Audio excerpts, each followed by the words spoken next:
During my annual review, my wife's dad, the CEO, Jim Tanner, said, "We're cutting your salary in half. Take it or leave it." I said, "I understand. When does this take effect?" Immediately, he smirked. I nodded and said, "Perfect timing." He had no idea that I'd already been recruited by his biggest competitor.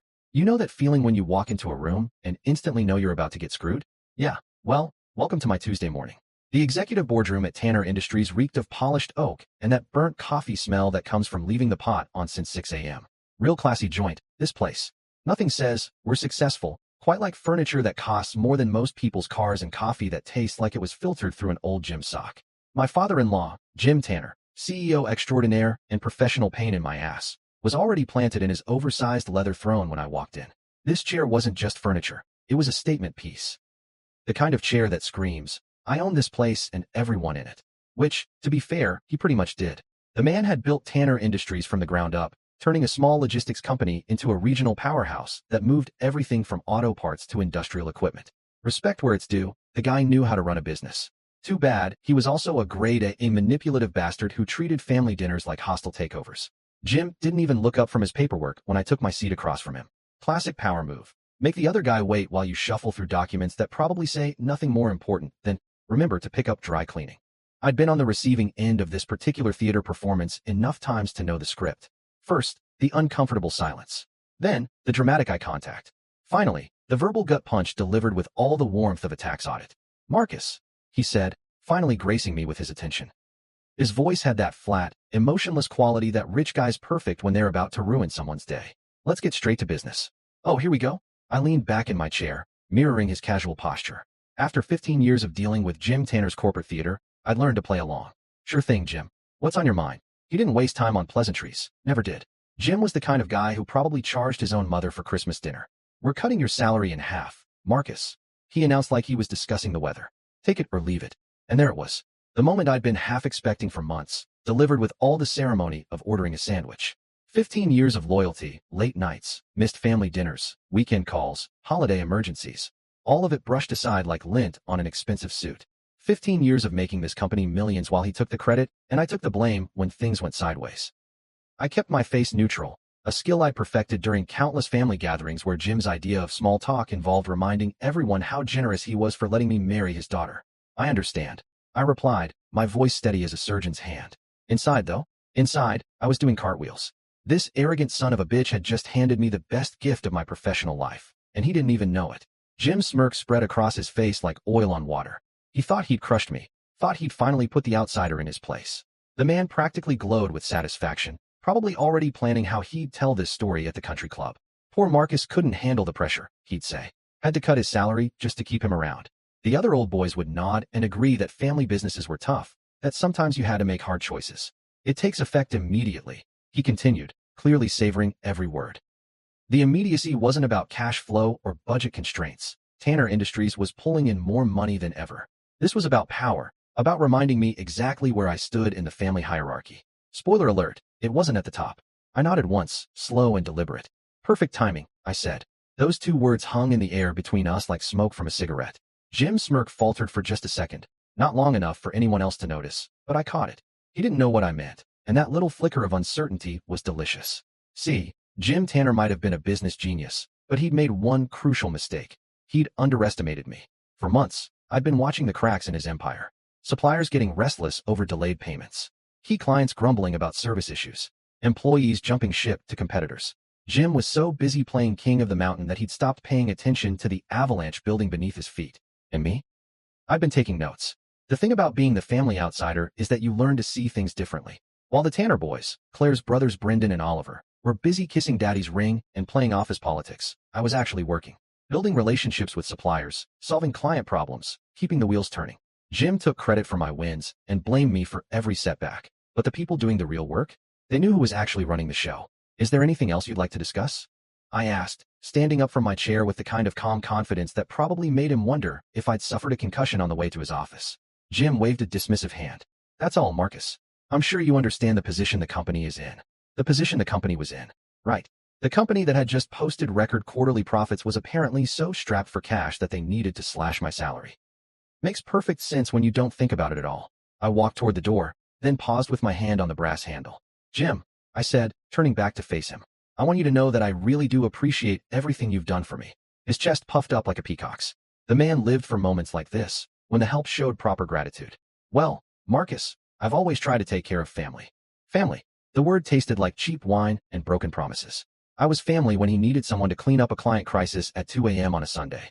I was family when quarterly numbers needed massaging. But when it came time for credit or respect or basic human decency, suddenly, I was just the guy who married his daughter. "Absolutely," I agreed. "You've really opened my eyes to a lot of things." Jim nodded sagely, completely missing the double meaning. For a smart businessman, the guy had a remarkable blind spot when it came to reading people. Maybe it came from 30 years of surrounding himself with yes-men and family members who depended on his approval for their livelihoods. As I walked out of his office, I pulled out my phone and scrolled to a contact I'd been avoiding for weeks. Lydia Wilkes, COO of Wilkes Global, Tanner Industries' biggest competitor and biggest pain in Jim's ass. She'd been trying to poach me for months, making offers that would have made Jim's head spin. Up until today, I'd been playing the loyal soldier, the grateful son-in-law, the team player. But you know what they say about the best-laid plans of mice and megalomaniacal father-in-laws? Sometimes they blow up in your face in the most spectacular way possible. I typed out a quick message. "Lydia, let's talk. That offer's still on the table." Her response came back in less than 30 seconds. "Always. When can you start?" I looked back at Jim's office door, imagining him in there, probably already planning his next power play, secure in the knowledge that he'd put me in my place. Poor bastard had no idea that he'd just lit the fuse on his own empire. "How about we discuss details over lunch?" I typed back. "I've got some interesting insights about market opportunities you might find useful." 3 dots appeared, then disappeared, then appeared again. Finally, "I like where this is going. Noon at the Marriott downtown." "Perfect," I replied. "See you there." I slipped the phone back into my pocket and headed toward my office. Correction, my soon-to-be former office, with a spring in my step that hadn't been there in months. Jim Tanner thought he was playing chess while I was playing checkers. What he didn't realize was that I'd been playing an entirely different game all along. The elevator doors closed behind me, and I caught my reflection in the polished steel. For the first time in years, the guy staring back looked like someone who was about to win. Jim wanted to cut my salary in half. Fine. I was about to cut him out of the picture entirely. Game on, old man. Game on. Let me paint you a picture of my so-called perfect life before you start feeling too sorry for poor old Marcus getting his salary chopped in half.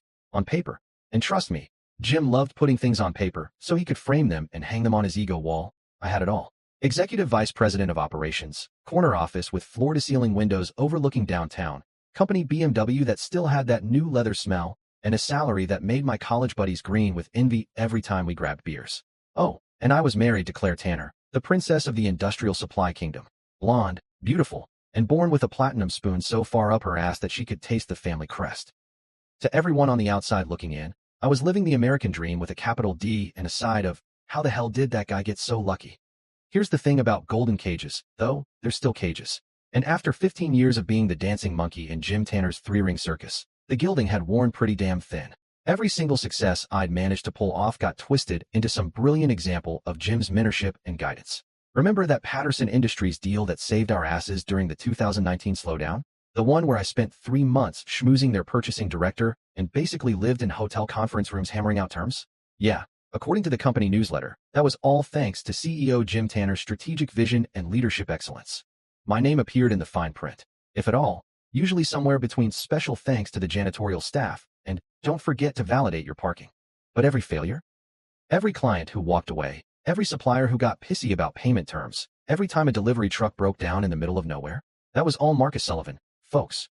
Front page news, complete with a detailed analysis of my learning opportunities and areas for professional growth. Jim had turned blame shifting into an art form, and I was his favorite canvas. The worst part wasn't even Jim himself, although the man could give lessons on how to be a condescending prick to middle managers everywhere. No, the real knife in the back came from Claire's brothers, Brendan and Oliver. These two walking trust fund disasters looked at me like I was some kind of charity case who'd somehow conned his way into their exclusive club. Brendan, the older one, had all the business acumen of a decorative houseplant, but somehow held the title of Senior Vice President of Development. His idea of strategic planning involved expensive lunches and golf tournaments where he'd promise clients things that were physically impossible to deliver. Then guess who got to clean up the mess when reality came knocking? That's right, good old Marcus, the family problem solver. Oliver wasn't much better. Junior VP of Finance with a Harvard MBA that his daddy's donations had basically purchased for him. The kid could barely balance his own checkbook, but he sure could lecture me about fiscal responsibility and knowing my place in the organizational structure. Real rich coming from someone whose biggest professional achievement was not accidentally setting the office printer on fire.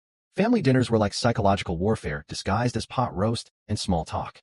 Picture this. Every Sunday at the Tanner estate, a sprawling monument to new money that looked like someone had thrown a colonial mansion and a McMansion into a blender.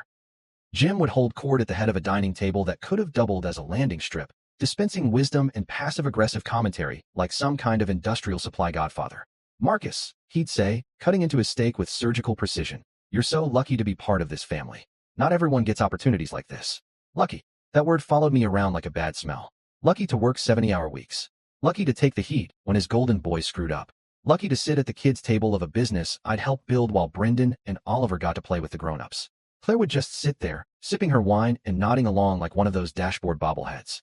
"Dad's right, honey. We're all so fortunate." Fortunate. Another favorite family buzzword. We were fortunate to have Jim's leadership. Fortunate to be part of his vision.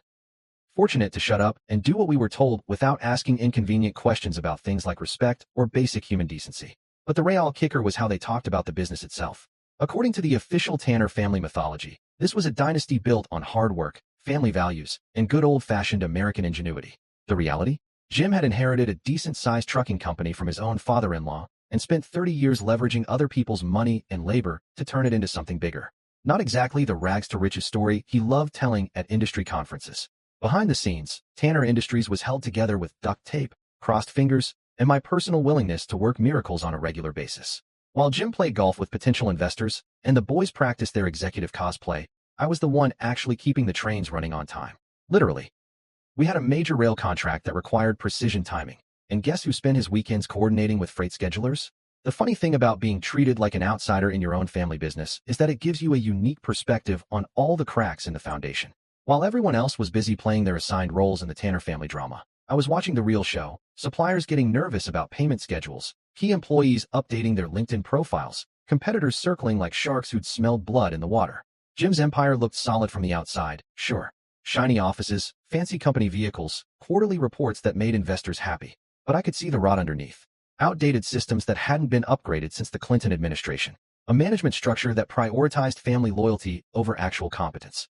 Client relationships held together by my personal reputation and about 15 years worth of favors that I'd called in to clean up other people's messes.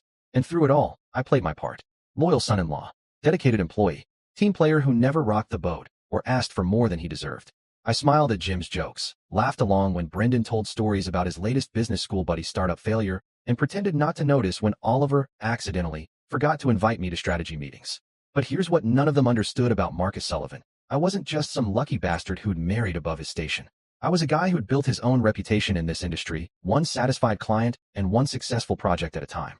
The relationships I'd developed, the trust I'd earned, the expertise I'd gained. None of that belonged to Jim Tanner or his precious family business. That was all mine. So when Jim delivered his little salary ultimatum with that smug expression he reserved for special occasions, I couldn't help but appreciate the irony. He thought he was cutting me down to size, putting me in my place, reminding me who held the real power in this relationship. What he'd actually done was hand me the perfect excuse to stop pretending I gave a damn about his approval. The man wanted to play hardball? Fine by me. I'd been warming up in the bullpen for 15 years, just waiting for my turn at bat. And Jim Tanner was about to learn the hard way that sometimes the guy you've been treating like hired help might just be the one person standing between your empire and total collapse. Perfect timing, indeed. The only question now was whether I wanted to watch his world burn slowly, or just pour gasoline on the whole thing and enjoy the fireworks. Decisions. So here's the thing about timing. Sometimes the universe has a twisted sense of humor that would make a stand-up comedian jealous. 3 weeks before Jim decided to play salary limbo with my paycheck, I was sitting in my office on a perfectly ordinary Thursday afternoon, minding my own business and trying to figure out why our Springfield warehouse kept losing inventory like it was going out of style. That's when my phone rang with a number I didn't recognize. Now, in my line of work, unknown numbers usually meant one of three things. A client with a crisis that needed fixing yesterday, a supplier calling to complain about something that wasn't my fault, or some poor telemarketer who was about to get an earful about interrupting my lunch break. I almost let it go to voicemail, but something made me pick up. Call it instinct, call it boredom, call it whatever you want. Turns out it was the best decision I'd made in years. Marcus Sullivan, I answered, using my professional voice that suggested I was important enough to be busy but polite enough to take your call. Mr. Sullivan, this is Lydia Wilkes from Wilkes Global. Do you have a few minutes to talk? Holy shit. Lydia Wilkes. The Lydia Wilkes. If Jim Tanner was the king of regional industrial supply, Then Lydia was the queen who'd been steadily expanding her territory and making his life miserable for the past 5 years. Wilkes Global had started as a West Coast operation but had been aggressively moving east, snatching up clients and contracts like they were Pokemon cards. Jim mentioned her name at board meetings the way normal people talked about root canals, with obvious pain and a desperate desire for the whole thing to be over. "I've got time," I said, suddenly a lot more interested in this conversation than my missing inventory reports. Her voice was smooth, professional, with just a hint of that California confidence that comes from building an empire in one of the most competitive markets in the country. "I'll cut right to the chase, Mr. Sullivan. We've been watching your work at Tanner Industries for quite some time. Your reputation in this industry speaks for itself." "My reputation.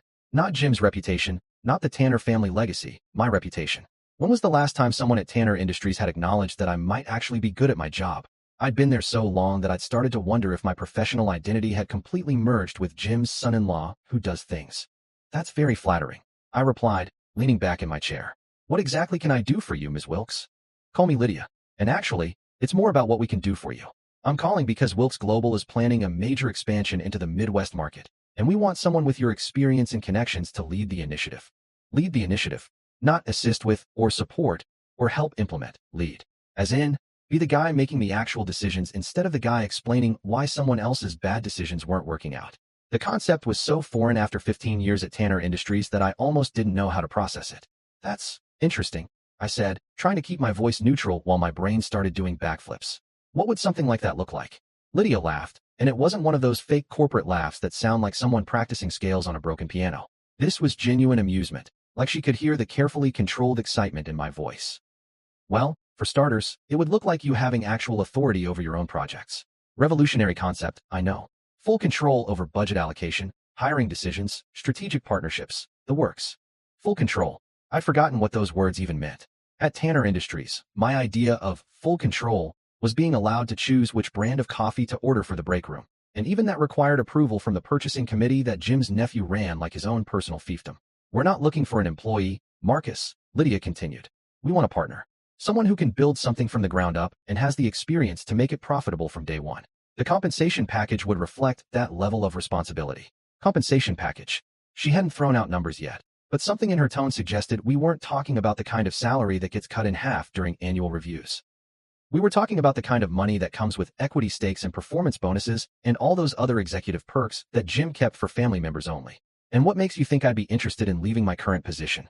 I asked, partly because I was curious about her sales pitch and partly because I wanted to see how much she actually knew about my situation at Tanner Industries. There was a pause, just long enough for me to wonder if I'd overplayed my hand.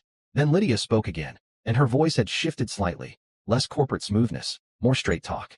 "Marcus, I've been in this industry for 20 years. I know talent when I see it, and I also know when that talent is being wasted. From where I'm sitting, it looks like you've been doing the heavy lifting while other people take the credit. That gets old, doesn't it?" Damn, either this woman was psychic, or my professional frustration was more obvious than I'd thought. Probably the latter.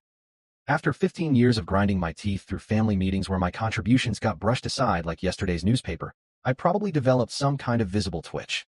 "I'm just saying," she continued, "that we've built Wilkes Global by recognizing talent and giving it room to grow. We don't care about family trees or who went to which prep school. We care about results, and your results speak for themselves." Results. Another word that had gotten lost in translation at Tanner Industries, where results apparently mattered less than maintaining the proper chain of command and making sure nobody forgot who signed the paychecks. "This is a very interesting conversation, Lydia," I said, which was corporate speak for "holy crap, you're offering me everything I've wanted for the past decade. But I hope you understand that I'd need to think about something like this very carefully. Of course, I wouldn't expect anything less from someone with your professional standards." "But Marcus," her voice took on a slightly sharper edge, "don't think too long. Opportunities like this don't stay open forever, and frankly, we're not the only ones who've noticed your work. The industry is smaller than most people realize." That last part hit me like a splash of cold water. She was right. The industrial supply world was basically a small town where everyone knew everyone else's business. If Lydia had noticed my situation at Tanner Industries, others probably had too. And if word got around that I was having conversations with competitors, Jim would lose his mind in the most spectacular way possible. "I appreciate the call, Lydia, and the confidence you're showing in my abilities. Can I ask how long I'd have to consider this?" "Take your time," she said, but her tone suggested that "take your time" had some practical limitations. "I'll be honest with you. We're looking to move on this expansion within the next few months. The market conditions are perfect right now, and we don't want to miss our window. But the right person is worth waiting for, and you're the right person. The right person, not the lucky guy who'd married into the family business. Not the outsider who should be grateful for whatever scraps fell off the table. The right person for the job, based on actual qualifications and track record.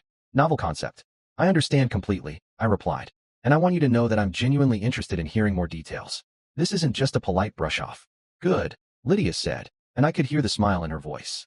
Because I hate polite brush-offs almost as much as I hate wasted potential. I'll email you some preliminary information about the expansion plans. Nothing proprietary, just enough to give you a sense of the scope we're talking about. Fair enough. More than fair. I'll keep an eye out for it. Excellent. And Marcus?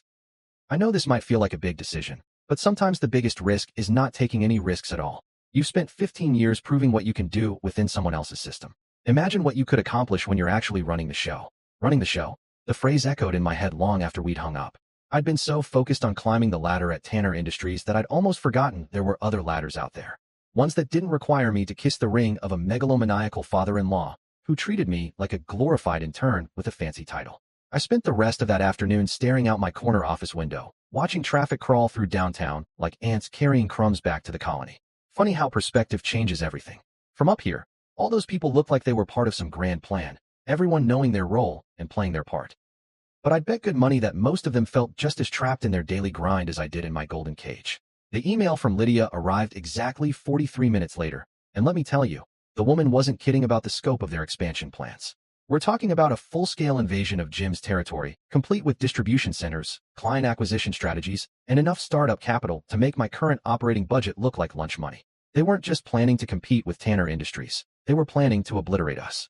And they wanted me to be the guy holding the demolition charges. That night at dinner, Claire asked me why I seemed distracted. I told her it was just work stuff, nothing important. She nodded and went back to scrolling through Instagram, probably looking at pictures of other executives' wives living their best lives on company yachts and private jets. If only she knew that her husband had just been offered a chance to become one of those executives instead of just pretending to be one. But then again, Claire had never been particularly interested in the details of my professional life unless it affected her shopping budget or social calendar. 3 weeks later, when Jim delivered his salary ultimatum with all the subtlety of a brick through a window, I couldn't help but think about Lydia's words. Sometimes the biggest risk is not taking any risks at all. Turns out she was right about something else too. Perfect timing really is everything. You want to know when a marriage is really over? It's not during the screaming fights or the dramatic door-slamming exits you see in movies. Nope. It's during those quiet moments when your spouse looks right through you like you're a piece of furniture that needs dusting. That's exactly what happened the night I came home to tell Claire about her daddy's little salary surprise. I walked into our McMansion. And yeah, I'm calling it a McMansion because that's exactly what it was, despite Claire's insistence on calling it our family estate, expecting at least some basic human sympathy. Maybe a "that sucks, honey," or "what the hell is dad thinking?" Hell, I would have settled for eye contact and a grunt of acknowledgement. What I got instead was Claire curled up on our oversized sectional sofa with a glass of Chardonnay that probably cost more than most people's car payments, scrolling through her phone like I was an Uber driver who'd just told her about traffic delays. "Hey babe," I said, loosening my tie and trying to sound casual. "How was your day?" "Fine," she mumbled without looking up. Her attention was completely absorbed by whatever was happening on her Instagram feed. Probably checking out photos from her college roommate's latest vacation to the Hamptons or some influencer's sponsored post about skincare routines. You know, the really important stuff that requires laser focus. I poured myself a bourbon, the good stuff that Jim had given me for Christmas, probably so he could remind me later how generous he was, and sat down next to her. "So, I had an interesting meeting with your dad today." That got about half a second of eye contact before she went back to her phone. "Oh yeah? How's work going?" "How's work going?" Like I was some middle manager she'd met at a cocktail party instead of her husband of 12 years. "Well, funny you should ask. Your father decided to cut my salary in half." I expected shock, outrage, maybe even some choice words about her father's management style. What I got was Claire taking a sip of wine and shrugging like I'd just told her the mailman was running late. "Dad knows best," she said, still not bothering to look at me. "He's been running that company since before either of us was born. If he thinks this is necessary, then you'll adjust." You'll adjust. Not, "we'll figure this out together," or "that seems unfair," or even "wow, that sucks." Just a casual dismissal wrapped up in blind family loyalty. Like I was some kind of financial inconvenience that could be solved with a little belt tightening and positive thinking. "Claire," I said, trying to keep my voice level, "we're talking about a 50% pay cut here. That's not exactly adjusting the thermostat. That's restructuring our entire lifestyle." She finally looked up from her phone, and for a hot second, I thought maybe we were going to have an actual conversation. Instead, she gave me that patronizing smile she'd perfected at charity luncheons. "Marcus, you're being dramatic. Dad wouldn't do anything that wasn't in the best interest of the company. And what's good for the company is good for our family. What's good for the company is good for our family. Jesus Christ, she sounded like a corporate press release with better hair. I married Claire Tanner thinking I was getting a partner, someone who'd have my back when things got tough. What I'd actually gotten was Jim's press secretary with benefits. Besides, she continued, settling back into her phone scrolling position, it's not like we're going to be living on food stamps. You still make more than most people. Most people. There it was, the classic rich person's perspective that completely missed the point. Sure, even with the pay cut, I'd still be making decent money. But that wasn't what this was about, and the fact that she couldn't see that told me everything I needed to know about where her priorities lay. I went upstairs to change out of my work clothes, and that's when I made the mistake of checking my phone. There was a notification from a group chat that I wasn't supposed to be part of. One of those family threads that Claire's brothers use to coordinate their weekend plans and share inside jokes. Somehow, I'd gotten added to it months ago, probably by accident, and nobody had bothered to remove me. Usually, I ignored it because listening to Brendan and Oliver plan their golf outings was about as exciting as watching paint dry in slow motion. But tonight's conversation was different. Tonight, they were talking about me. Brendan, did you guys hear about Marcus getting his salary cut? Faced with tears of joy. Oliver, Dad finally put him in his place. About time someone reminded Charity Case Marcus where he stands in the family hierarchy. Brendan, think he'll quit? Crossed fingers. Oliver, doubt it. Where else is he going to make that kind of money? Dad's got him by the balls, and he knows it. Brendan, true. Plus Claire would never leave the family. Marcus is stuck whether he likes it or not. Charity Case Marcus. That's what they call me behind my back. 15 years of working my ass off. 15 years of making their family business more profitable. 15 years of showing up and doing the job. And to them, I was still just the charity case who'd gotten lucky enough to marry their sister. I sat on the edge of our king-sized bed, staring at that group chat until the words started blurring together. The worst part wasn't even the insults. I'd suspected for years that this was how they really felt about me. The worst part was the casual assumption that I was trapped, that I had nowhere else to go, that I'd just sit there and take whatever they dished out because I needed them more than they needed me. Claire walked into the bedroom about an hour later, fresh from what I assumed was her nightly routine of liking Instagram posts and texting her book club friends about whatever they pretend to read this month.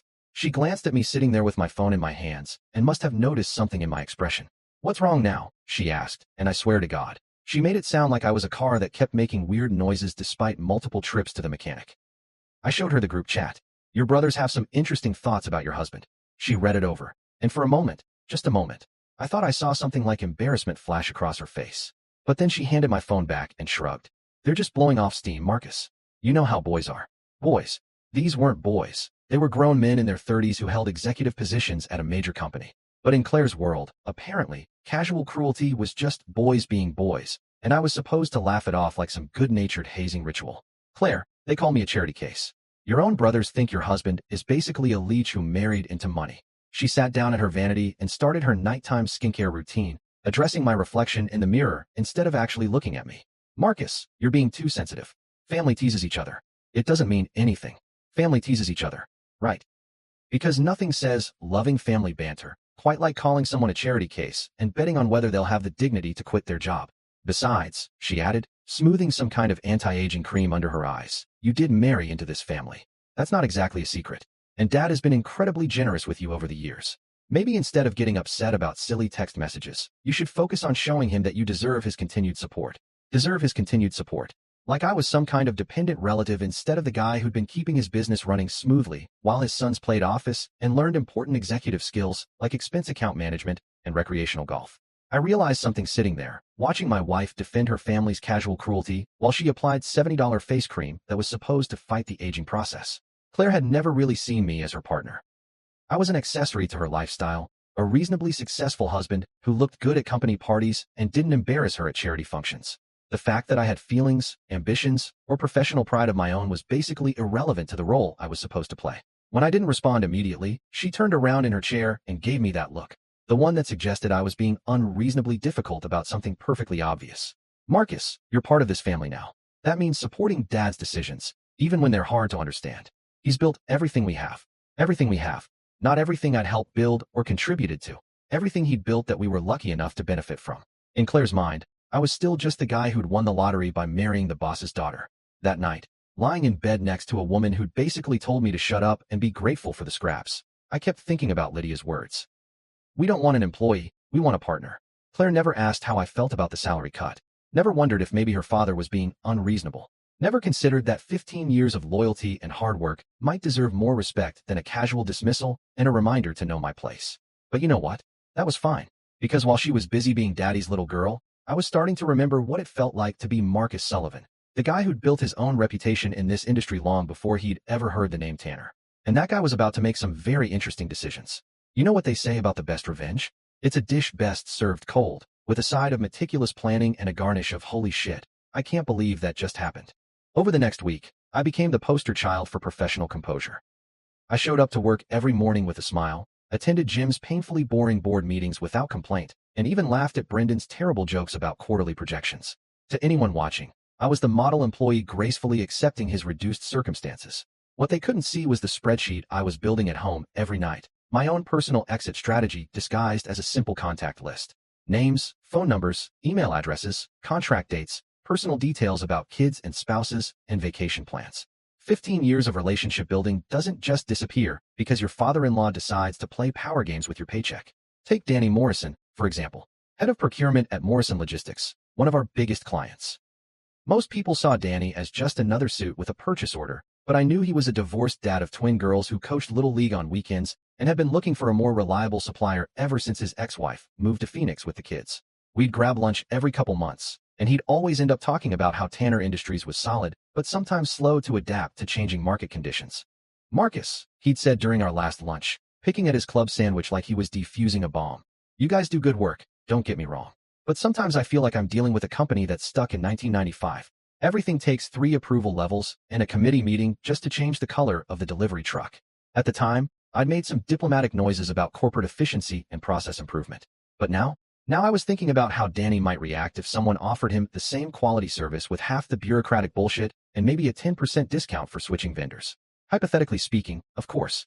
Then there was Sandra Chun, our operations manager who'd been with the company for 8 years and knew our delivery systems better than Jim knew his own golf handicap. Sandra was sharp, efficient, and completely wasted at Tanner Industries, where her suggestions for process improvements usually got buried under layers of, that's not how we've always done things, and let's table this for the next quarterly review. I made it a point to grab coffee with Sandra that Wednesday, just 2 colleagues catching up on warehouse efficiency metrics and staffing schedules. Nothing suspicious about that, right? You know what's crazy, Marcus, she said, stirring sugar into her coffee with the kind of precision that made her so good at logistics coordination. I've been thinking about updating our entire inventory tracking system. We could cut delivery times by 20% and reduce overhead costs by streamlining the distribution network.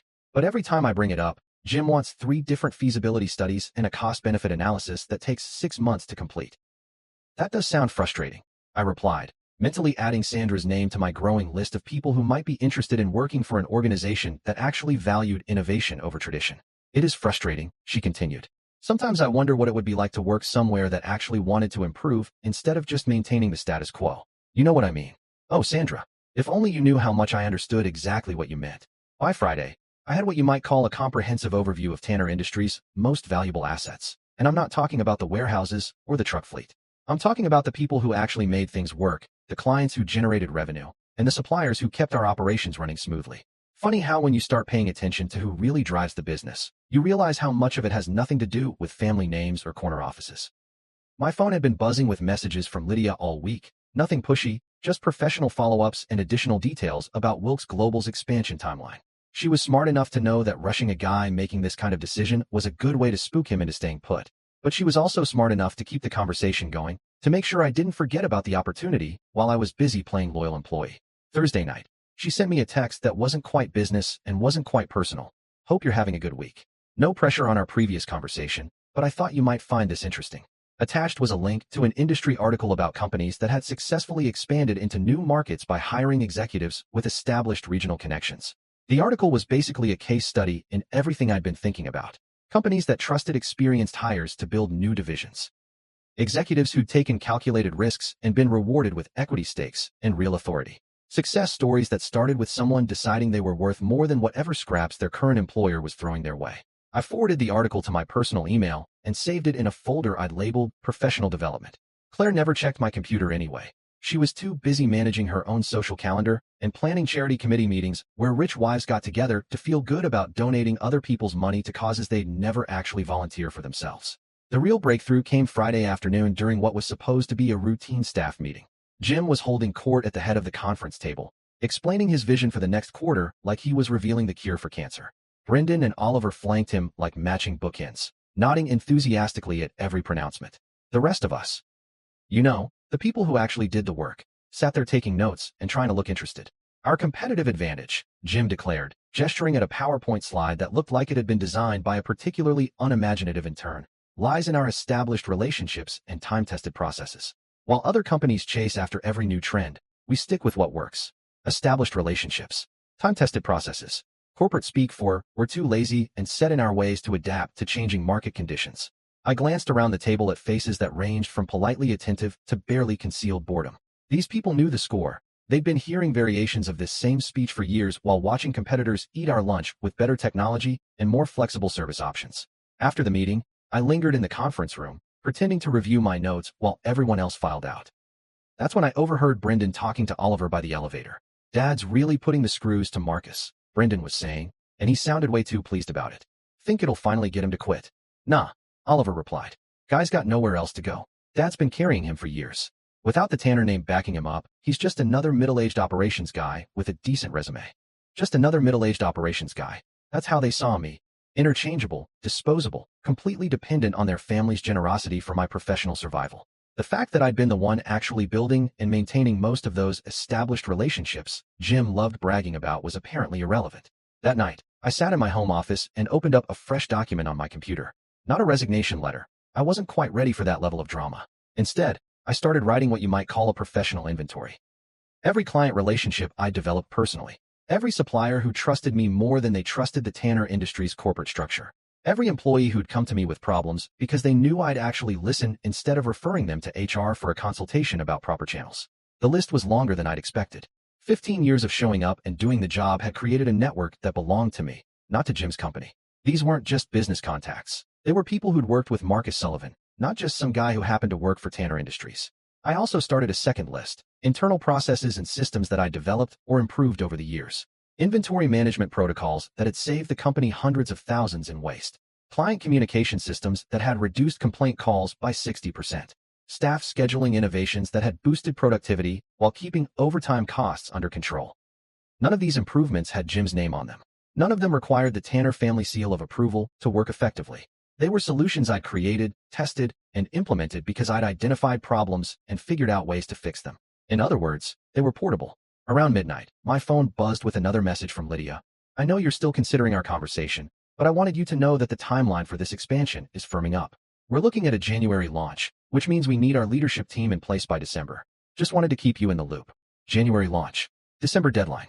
That gave me about 8 weeks to make a decision that would completely reshape my professional life. 8 weeks to figure out whether I wanted to spend the next 15 years watching Jim and his sons run their company into the ground while I played the role of grateful family retainer, or whether I was ready to bet on myself for once. I typed back, "Thanks for the update. I appreciate you keeping me informed about the timeline. This is definitely something I'm taking seriously." Her response came back within minutes. "Good. Because seriously, Marcus, you're exactly what we need for this expansion. We're not just offering you a job. We're offering you a chance to build something. Build something. Not maintain something that someone else had built. Not protect something from changing market conditions. Build something new, from the ground up, with my own vision and strategy." I closed my laptop and headed back to bed, where Claire was already asleep, probably dreaming about whatever rich wives dream about. Designer handbags, maybe, or charity galas where she could wear expensive dresses and tell people about her husband's important job at Daddy's company. Tomorrow, I go back to playing my role. Loyal employee, grateful son-in-law, team player who knew his place in the family hierarchy.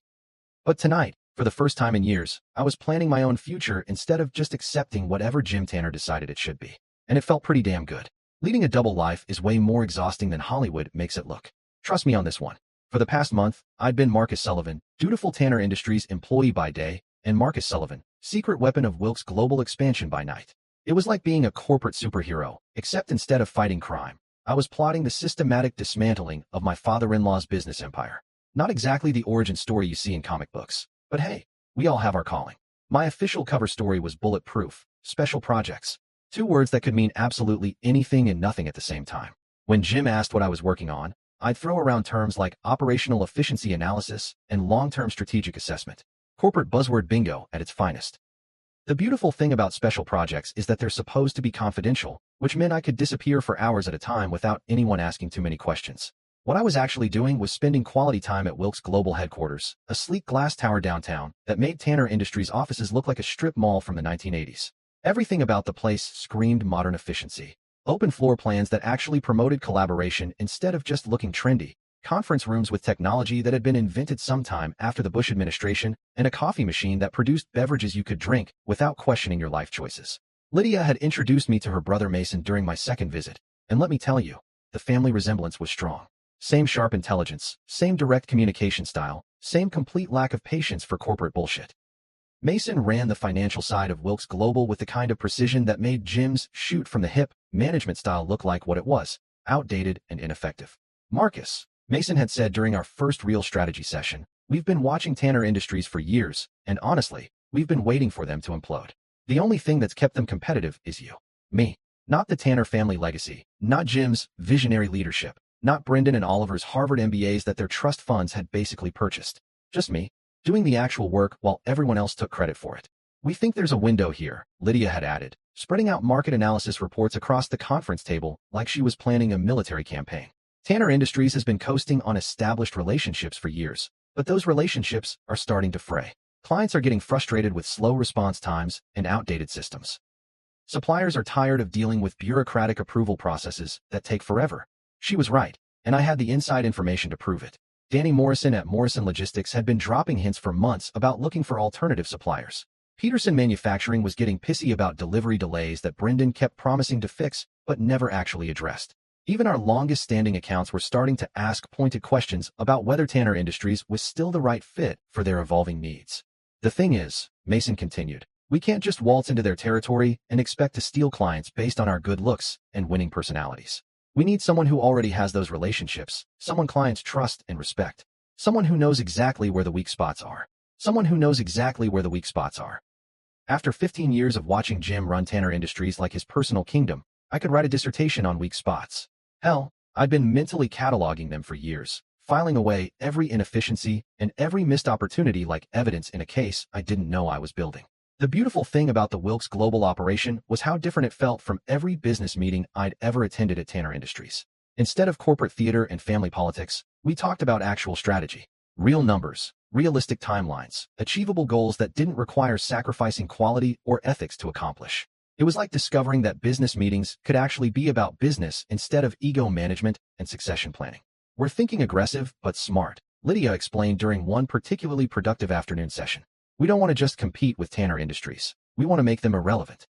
But we need to do it the right way, with better service, better technology, and better relationships. Better relationships. That's where I came in. See, while Jim had been busy playing corporate royalty for the past 15 years, I'd been doing something revolutionary. I'd been treating suppliers like actual human beings instead of disposable vendors. Crazy concept, I know. Like Tommy Rodriguez at Midwest Distribution, who'd been dealing with Tanner Industries for 8 years and had never once spoken directly to Jim or either of his sons. But Tommy and I, we'd grab lunch every couple months, and I knew about his kid's soccer team and his wife's art gallery and his plan to expand his operation into Indiana. When I mentioned that Wilkes Global was looking for reliable distribution partners in the region, Tommy's ears perked up like a golden retriever hearing a can opener. You know, Marcus, he'd said, leaning across the table at our usual diner, I've been thinking about diversifying our client base anyway. Tanner Industries is solid, but putting all our eggs in one basket makes me nervous. If Wilkes Global is looking for partners instead of just vendors, that sounds like something worth exploring. Partners instead of vendors. The difference between those two words could make or break a business relationship, and Jim had never figured that out. To him, suppliers were interchangeable resources that existed to serve Tanner Industries' needs and should be grateful for the privilege. To me, they were collaborators who could make or break our success if treated with basic respect and professionalism. Within 2 weeks, I had preliminary agreements with 3 major suppliers who were ready to jump ship the moment Wilkes Global officially entered the market. Not contracts. I wasn't stupid enough to put anything in writing while I was still technically employed by the competition. But conversations, handshake agreements, verbal commitments from people who trusted Marcus Sullivan more than they trusted the Tanner Industries corporate structure. The client side was even easier. Turns out that when you spend 15 years actually solving people's problems instead of just taking orders from the corner office, those people remember who was really taking care of them. Sarah Kim at Industrial Solutions Group had been dealing with delivery delays for months because Oliver kept promising improvements that never materialized. When I casually mentioned that I might be exploring new opportunities with a company that prioritized customer service, she practically begged for details. Marcus, you've been the only reason we've stuck with Tanner Industries this long, she'd said during what was supposed to be a routine quarterly review. If you were working somewhere else, somewhere that actually gave you the authority to fix problems instead of just apologizing for them, we'd follow you in a heartbeat. We'd follow you in a heartbeat. Music to my ears. 15 years of being treated like an interchangeable cog in Jim's machine. And it turned out that the clients saw me as the face of the company's competence. Who would have thought? The hardest part was maintaining my cover at home. Claire had started noticing my late nights, but her definition of curiosity was about as deep as a puddle after a light drizzle. When she asked where I'd been, I'd tell her the truth. Company business. She just assumed I meant her father's company, which technically I did, just not in the way she was thinking. You've been working so hard lately, she'd say, not looking up from whatever reality show was rotting her brain that particular evening. Dad must really be keeping you busy. Dad must really be keeping me busy. If only she knew that her precious daddy was about to find out exactly how busy I'd been, just not on his behalf. But Claire lived in a world where daddy always knew best and Marcus always did what he was told. So the possibility that I might be planning my own future instead of just accepting whatever Jim decided it should be probably never crossed her mind. The funniest part was watching Jim's reaction to my sudden compliance. For weeks, I'd been the model employee, showing up early, staying late, attending every meeting I was invited to, laughing at his jokes, and nodding along with his strategic vision like it was handed down from Mount Sinai.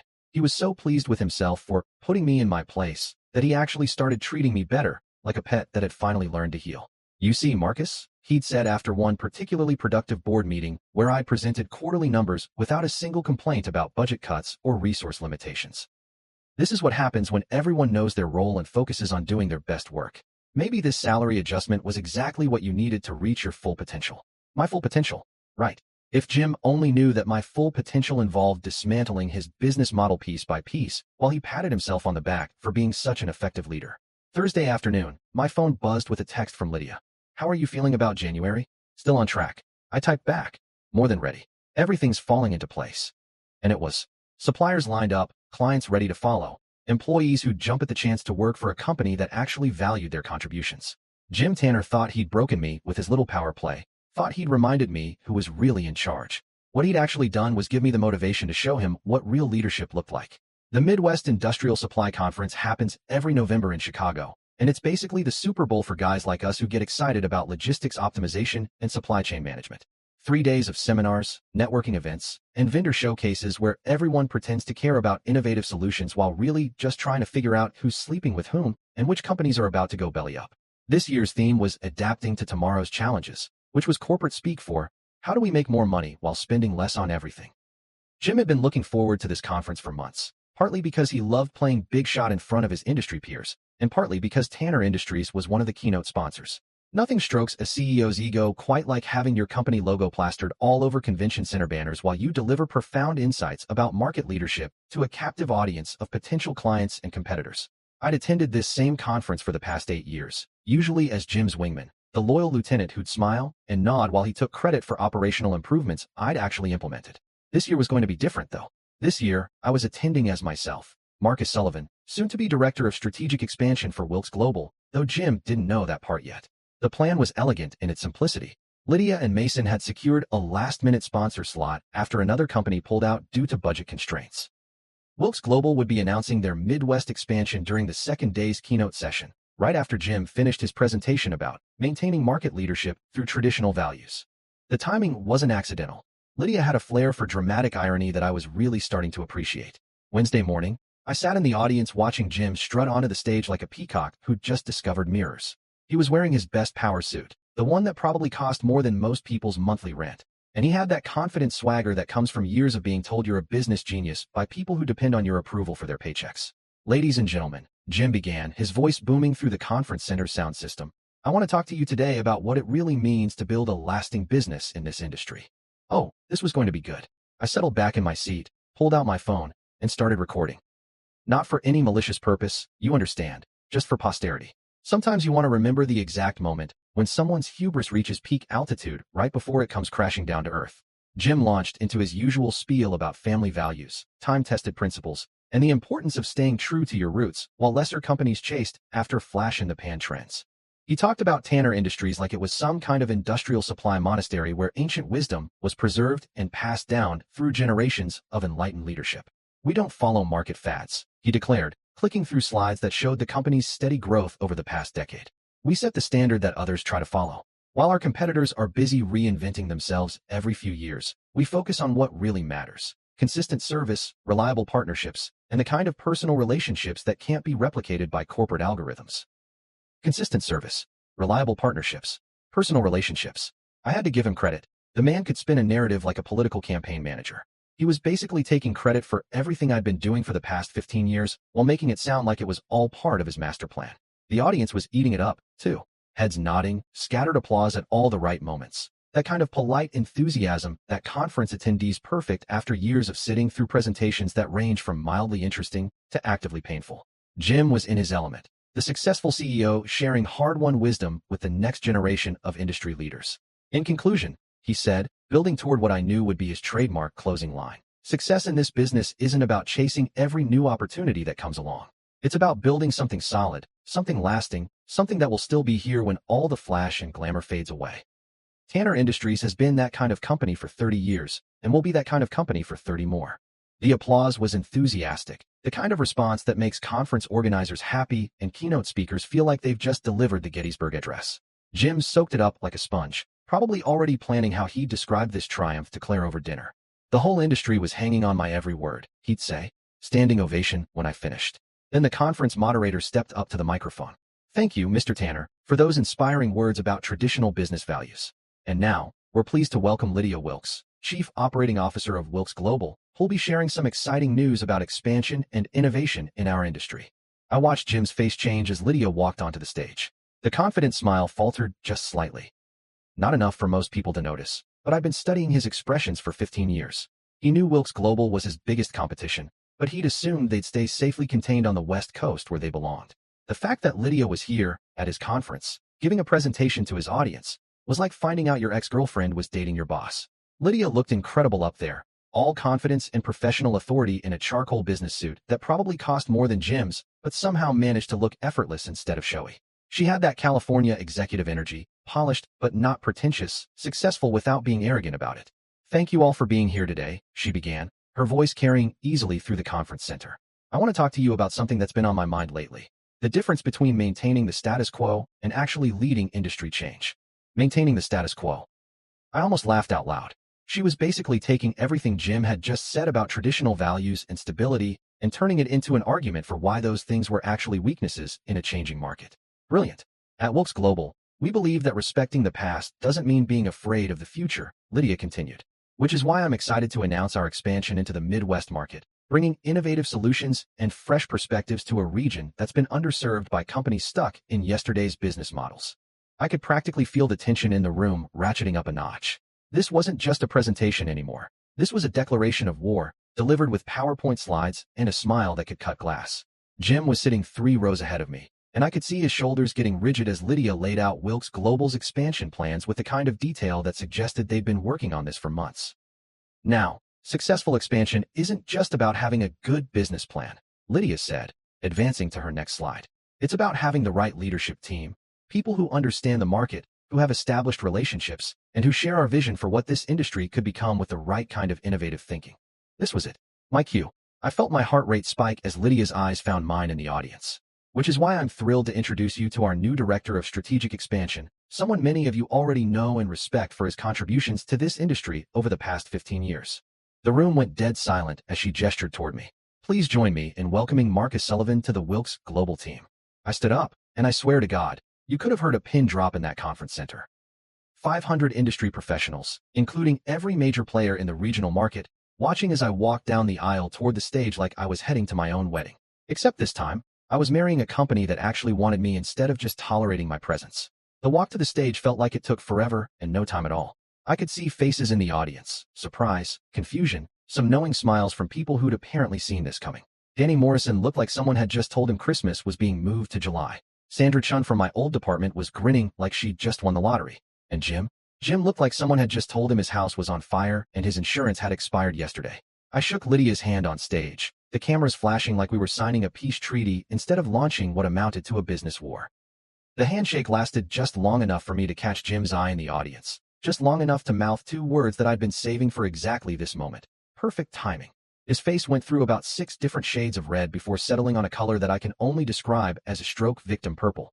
Brendan and Oliver were sitting next to him, looking like someone had just explained quantum physics using interpretive dance. The whole Tanner Industries delegation looked like they'd been hit by a truck that they never saw coming.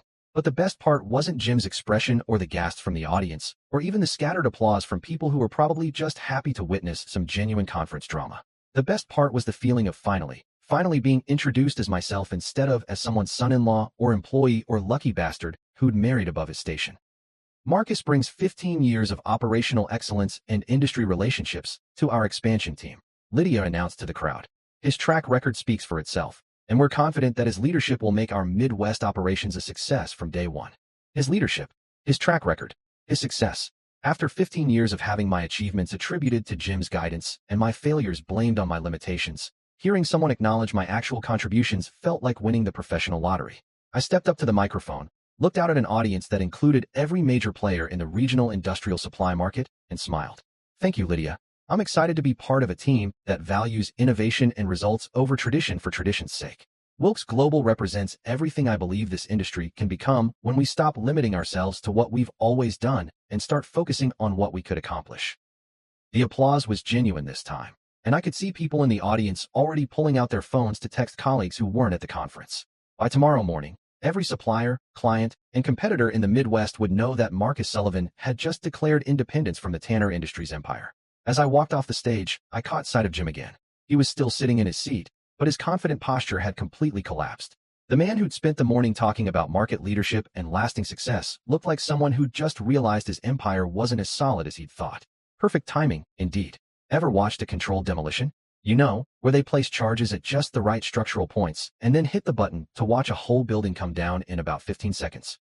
That's basically what happened to Tanner Industries over the next 6 weeks, except instead of explosives, I'd used 15 years of inside knowledge and a carefully cultivated network of people who were tired of Jim's bullshit. The first domino fell exactly 3 days after the conference. Danny Morrison called me on my new Wilks Global number. Yeah, I had a company phone now, with my own voicemail message and everything, to confirm the contract terms we discussed. Morrison Logistics was officially jumping ship, taking their $2.3 million annual account with them. That might not sound like empire-toppling money, but in the industrial supply business, losing a major client is like getting a public vote of no confidence from people who actually understand your operation. Marcus, Danny said, and I could practically hear him grinning through the phone. I've got to tell you, working with Wilks Global feels like stepping into the 21st century. You guys actually answer emails within the same business day. Revolutionary concept. Within the same business day. At Tanner Industries, responding to client emails was apparently considered a luxury service that required committee approval and a cost-benefit analysis. But at Wilks Global, we had this crazy policy called basic professional courtesy that seemed to really impress people. The second domino was Peterson Manufacturing, and that one was particularly satisfying because Oliver had been promising them improved delivery schedules for literally 8 months. 8 months of, we're working on it, and these things take time, and you have to understand our operational constraints. When I called Peterson's purchasing director from my new office to introduce myself as their new Wilks Global contact, the guy practically wept with relief.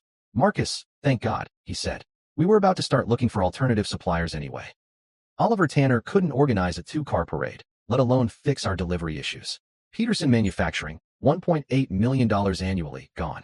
2 major clients down, and Jim was probably just starting to realize that his perfect timing salary cut had some unintended consequences. But the real bloodletting started when word spread through the supplier network.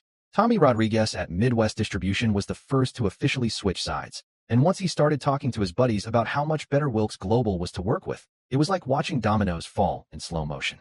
Suppliers who'd been grumbling about Tanner Industries' payment delays and bureaucratic approval processes suddenly had a viable alternative that treated them like actual business partners instead of disposable vendors. Within 2 weeks, Tanner Industries was dealing with what Jim's emergency board meeting minutes probably described as supply chain disruptions due to external market factors. In reality, their suppliers were either jumping ship entirely or suddenly developing mysterious delays in fulfilling Tanner Industries' orders. Funny how that works when you spend years treating people like crap and then they find somewhere better to take their business. The employee exodus was even more entertaining to watch from the outside. Sandra Chun was the first to go, and let me tell you, losing her was like losing the engine that kept the whole operation running. Sandra knew every aspect of Tanner Industries' distribution network, from warehouse layout optimization to delivery route efficiency. When she gave her 2 weeks' notice, Jim tried to counteroffer with a promotion and a raise, but it was too little, too late. "I appreciate the offer, Mr. Tanner," Sandra had told him during what I heard was a supremely awkward exit interview. "But I've accepted a position with a company that values innovation over tradition.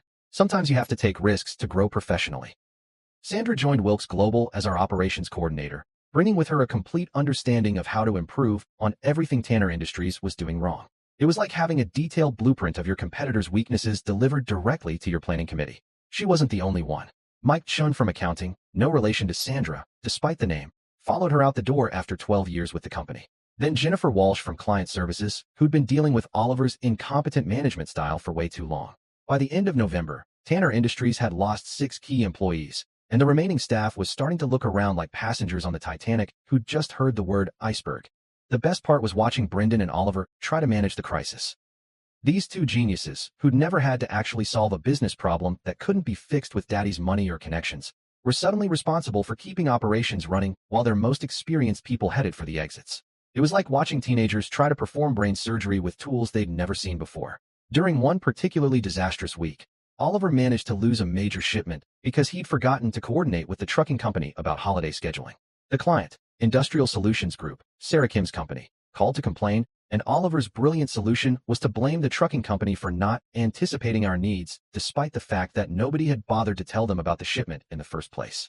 Sarah called me that same afternoon, officially requesting to transfer her account to Wilkes Global. "Marcus, I can't do business with amateurs," she said, and she sounded genuinely frustrated. "Oliver Tanner just tried to explain to me how the trucking industry works, despite the fact that I've been managing logistics for 15 years. The kid is clueless." Sarah's account, $3.2 million annually. Another major client down, and we weren't even trying that hard. They were basically driving customers away with their own incompetence. Meanwhile, the local business press was starting to notice the pattern. The Chicago Business Journal ran a story titled "Regional Supply Chain Shakeup as Established Players Face New Competition." The article didn't mention names, but anyone in the industry could read between the lines. Tanner Industries was bleeding clients and employees while Wilkes Global was aggressively expanding into their territory. By December, Jim had gone from confident industry leader to desperate damage control mode. He started calling emergency board meetings every other day, trying to figure out how to stop the hemorrhaging. The company's credit rating got downgraded after suppliers started demanding faster payment terms, which created a cash flow problem that made it even harder to compete on pricing. Claire finally noticed something was wrong when Jim started showing up at our house for family dinners that were really strategy sessions disguised as pot roast and small talk. She'd sit there looking concerned while her father ranted about disloyal employees and predatory competitors who were trying to destroy everything he'd built. "I don't understand what's happening," she said to me one night after Jim had left following a particularly intense discussion about market pressures and competitive threats. "Dad's company has always been so stable. Why is everything falling apart now? Everything falling apart now." Sweet, naive Claire, who'd lived her entire life believing that Daddy's success was some kind of natural law that couldn't be challenged by mere mortals with better ideas and superior execution. The possibility that her father's empire might have some structural weaknesses had apparently never crossed her mind. "Market conditions change," I told her, which was technically true. "Sometimes companies that don't adapt get left behind." "But you work there," she said, like she was just remembering that her husband was employed by the company that was currently circling the drain. "Shouldn't you be helping Dad figure out how to fix this? Shouldn't I be helping Dad fix this? Right?" Because clearly, my job as the loyal son-in-law was to sacrifice my own professional future to prop up Jim's ego and incompetent management style. The fact that I might have my own career goals and ambitions was apparently beside the point. "Claire," I said, choosing my words carefully, "your father made his position very clear when he cut my salary and excluded me from strategic planning meetings. He doesn't want my help. He wants my compliance." She stared at me like I'd just suggested we sell the house and join the circus. "Marcus, you're being ridiculous. Dad values your input. He's just under a lot of pressure right now." "Values my input?" Sure he did, which was why I'd been systematically excluded from every important decision for the past 2 months, while watching his golden boys run the company into the ground with their Ivy League business degrees and complete lack of real-world experience. The phone rang that night at 11:30, which was never a good sign. It was Jim, and he sounded like a man who just realized his house was on fire and the fire department was busy washing their trucks. "Marcus," he said, skipping any pretense of pleasantries, "we need to talk. First thing tomorrow morning." "Sure thing, Jim. Everything okay?" There was a pause long enough for me to imagine him sitting in his home office, staring at quarterly reports that probably looked like a crime scene. "We'll discuss it tomorrow." Just be there early. I hung up and smiled in the darkness of my bedroom. Jim Tanner, the man who'd spent 30 years telling everyone else how to run their businesses, was about to ask for help from the charity case he'd been trying to crush just 2 months earlier. This was going to be fun. 6 months later, I was standing in the main floor of Wilkes Global's brand new Midwest distribution center, watching a team twice the size of my old crew at Tanner Industries move inventory with the kind of efficiency that would have made Jim's head explode. State-of-the-art tracking systems, automated sorting equipment, and employees who actually gave a damn about their jobs because they worked for a company that treated them like valuable assets instead of disposable resources. The irony wasn't lost on me. This facility was everything I tried to convince Jim we needed at Tanner Industries: modern, efficient, strategically located for optimal distribution coverage. I'd pitched similar upgrades to him at least a dozen times over the years, only to be told that if it ain't broke, don't fix it, and we've always done fine with our current systems. Well, congratulations, Jim. Your refusal to invest in the future had just handed your biggest competitor the blueprint for destroying your market share. Lydia found me by the main sorting station, where our new automated system was processing orders at about 3 times the speed of Tanner Industries' manual operation. She was holding a leather portfolio that looked expensive enough to feed a small family for a month, which probably meant good news for yours truly. "Marcus," she said, and her smile had that satisfied quality that comes from watching a plan come together perfectly. "I've got something for you." She handed me the portfolio, and inside was a contract extension that made my original Wilkes Global offer look like pocket change. Director of Strategic Expansion was apparently just the entry-level position. The new title was Vice President of Regional Operations, with an equity stake that would make me a legitimate millionaire if the company's expansion continued at its current pace. "You've more than proven yourself," Lydia continued as I tried not to let my jaw hit the floor while reading the compensation details. "The Midwest expansion has exceeded every projection we made. We're 3 months ahead of schedule and already profitable. That doesn't happen by accident. No, it doesn't happen by accident. It happens when you hire people who actually know what they're doing instead of people who happen to share your DNA." Novel concept, apparently. The numbers were impressive enough to make even my accountant do a happy dance. We'd captured 60% of Tanner Industries' major accounts within 4 months, hired away their best employees, and established supply relationships that were going to be nearly impossible for them to compete with. When you treat suppliers like partners instead of peasants, funny thing, they remember that when it's time to choose sides. "There's more," Lydia said, because apparently my day needed to get even better. "Mason and I have been talking, and we want to offer you something that goes beyond this regional expansion." She pulled out another folder, and this one contained organizational charts for Wilkes Global's entire operation. "We're planning a national expansion over the next 2 years. Full coverage, coast to coast, taking on the big players in every major market. We want you to head up the whole operation." Head up the whole operation. As in, be the guy making strategic decisions for a company that was about to become a major player in the national industrial supply market. As in, stop being someone's employee and start being someone's business partner with real authority and real rewards. I looked around the distribution center again, watching people who used to work for Tanner Industries doing their jobs with the kind of enthusiasm that comes from being treated with respect and given room to excel. Sandra Chun was training new hires on inventory management. Mike from accounting was implementing cost tracking systems that actually made sense.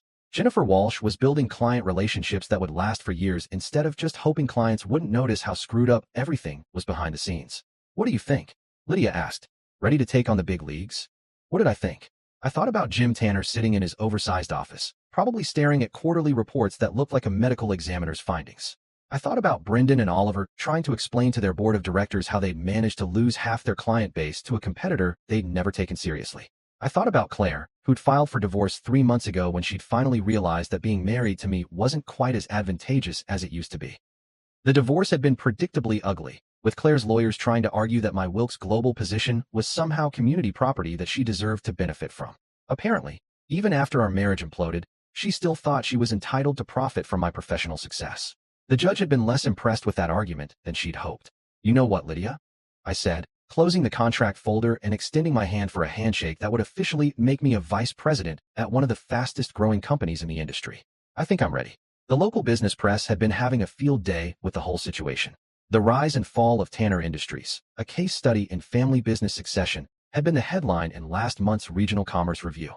The article quoted industry insiders who blamed the company's decline on outdated management practices and failure to retain key talent. Key talent. That would be me, folks.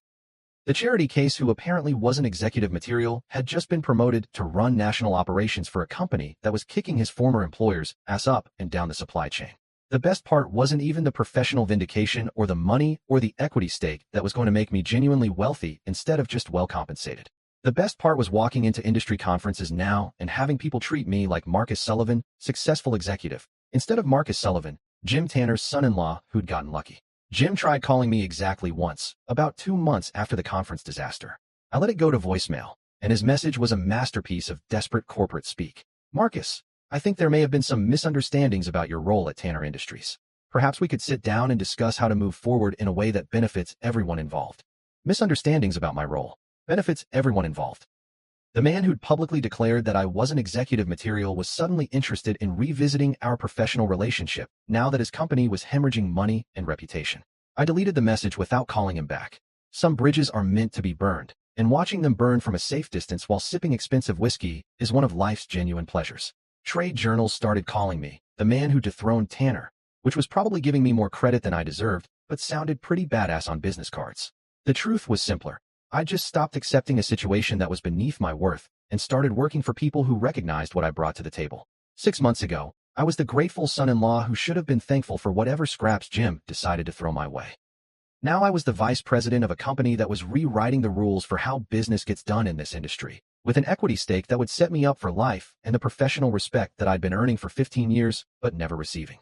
Standing in that distribution center, watching efficiency and professionalism in action, I couldn't help but think about Jim's words from our last conversation. Perfect timing. He'd been right about that, just not in the way he'd intended.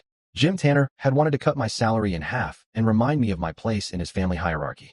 Instead, he'd cut himself out of his own empire and handed me the keys to build something better. Me? I wasn't just surviving the corporate politics and family drama anymore. I was writing the next chapter of my own success story, and it felt pretty damn good to be holding the pen for once.